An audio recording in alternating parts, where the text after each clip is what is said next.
A cubical block of side 7 centimetre is surmounted bye a hemisphere. पहले इतनी बात को समझते हैं कि क्वेश्चन के अंदर क्या कहा गया है।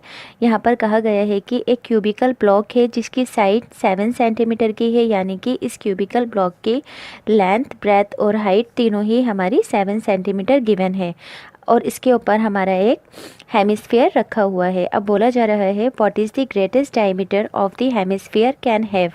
यहाँ पर बोला जा रहा है कि इस क्यूबिकल ब्लॉक के ऊपर जो हमारा हेमिस्फीयर रखा हुआ है उस क्यूबिकल ब्लॉक का ज़्यादा से ज़्यादा कितना डायमीटर होना चाहिए।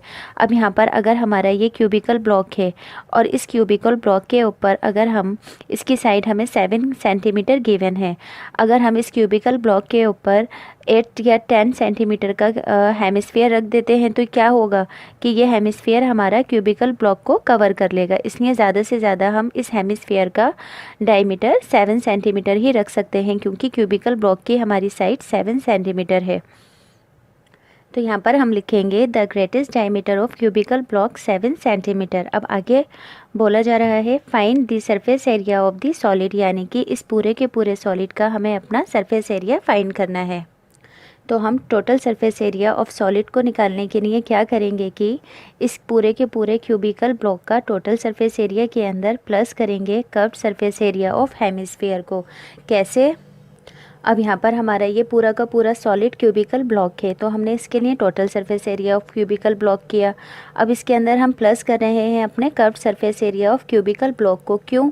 क्योंकि ये जो हमारा हेमिस्फीयर है, हेमिस्फीयर का नीचे वाला जो पार्ट है बॉटम, ये हमारे क्यूब के ऊपर रखा हुआ है, यानी कि इस पार्ट पर क्यूब के टॉप के ऊपर रखा हुआ है। तो हम इसके नीचे वाले पार्ट को माइनस करेंगे, यानी कि माइनस करेंगे इस area of base of hemisphere को। क्योंकि अगर हम हेमिस्फीयर का भी टॉप बॉटम ले लें और क्यूब का अगर हम टॉप ले लें तो ये यहाँ पर हमारे दोनों डबल हो जाएंगे, इसलिए हमें इनमें से किसी एक को माइनस करना पड़ेगा।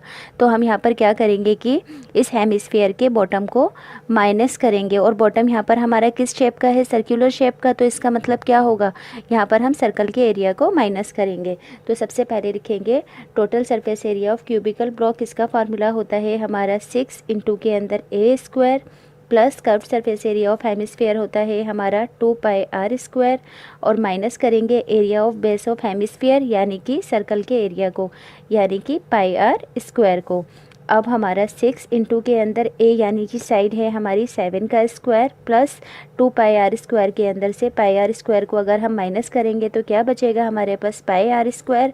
तो 6 इंटू 7 7 सा 49, तो ये होगा मल्टीप्लाई होकर 6 को 49 से करेंगे तो 294 प्लस पाई की जगह पर रखेंगे 22/7, और रेडियस क्या होगी? हमारा डायमीटर क्या था यहाँ पर? 7, तो रेडियस क्या होगी डायमीटर की? हाफ, यानी कि 7/2। तो इंटू के अंदर रखेंगे 7/2, इंटू में 7/2, क्योंकि स्क्वायर था इसलिए 2 टाइम्स लिखा। 7 से 7 कट, 2 1 सा एंड 2 11 सा, तो ये होगा हमारा 294 प्लस 11 7 सा 77 डिवाइडेड बाय 2।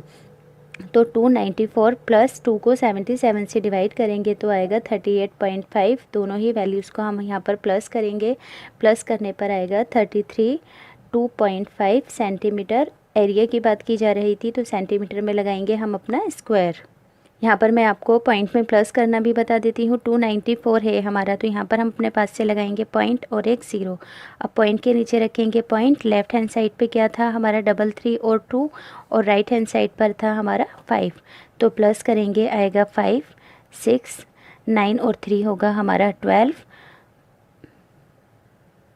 सॉरी, मैंने गलती से 294 के अंदर 33 2.5 को प्लस कर दिया था। यहाँ पर हमें 294 के अंदर प्लस करना है 38.5 को, तो पॉइंट के नीचे आएगा हमारा पॉइंट।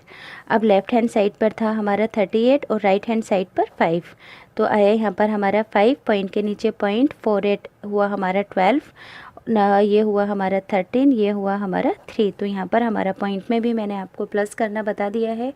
तो क्वेश्चन नंबर 4 यहाँ पर होता है हमारा कंप्लीट।